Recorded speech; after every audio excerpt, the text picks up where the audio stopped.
Hi, ನನ್ನ ಹೆಸರು Suresh, pergola design dot ಇನ್. ನಾವು ಇವಾಗ ಬೂದಿಗೆರೆ ಪ್ಲೇಸ್ ಅಲ್ಲಿ ಇದೀವಿ. ಸೊ ಇಲ್ಲಿ ಒಂದು ಅದ್ಭುತವಾದಂತಹ ಪರ್ಗೋಲಾ ಮಾಡಿದೀವಿ.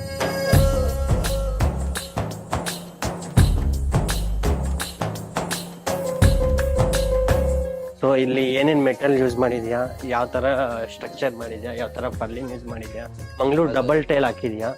ಸೊ ಸಿಂಗಲ್ ಟೈಲ್ ಹಾಕೋದ್ರಿಂದ ಏನ್ ಪ್ರಯೋಜನ? ಸಿಂಗಲ್ ಟೈಲ್ ಹಾಕಿದ್ರೆ ಬಾಟಮ್ ಕಾಣುತ್ತೆ, ಸಿಂಗಲ್ ಟೈಲ್ದು ಸೀಲಿಂಗ್ ಇರಲ್ಲ. ಡಬಲ್ ಟೈಲ್ ಹಾಕಿದ್ರೆ ಸೀಲಿಂಗ್ ಲುಕ್ ವೈಸ್ ಚೆನ್ನಾಗಿ ಕಾಣುತ್ತೆ ಫಿನಿಶಿಂಗ್ ಕೆಳಗಡೆಯಿಂದ, ಆದ್ರೆ ಇನ್ನೂ ಸ್ವಲ್ಪ ಕೂಲ್ ಜಾಸ್ತಿ ಇರುತ್ತೆ ಡಬಲ್ ಹಾಕಿದ್ರೆ. ಸ್ಲೋಪ್ ಎಷ್ಟು ಕೊಟ್ಟಿದ್ಯಾ, ನೀರ್ ವಾಟ ಎಷ್ಟು ಕೊಟ್ರೆ ಸ್ಲೋಪ್ ಬೀಳ್ಬೇಕು? ಟೈಲ್ಸ್ಗೆ ಡಬಲ್ ಟೈಲ್ಸ್ಗೆ ಮಿನಿಮಮ್ ಅಂದ್ರೆ 3 ಫೀಟ್ ಮೇಲೆ ಕೊಡ್ಬೇಕು, 3 ಫೀಟ್ ಕೊಡ್ಬೇಕು.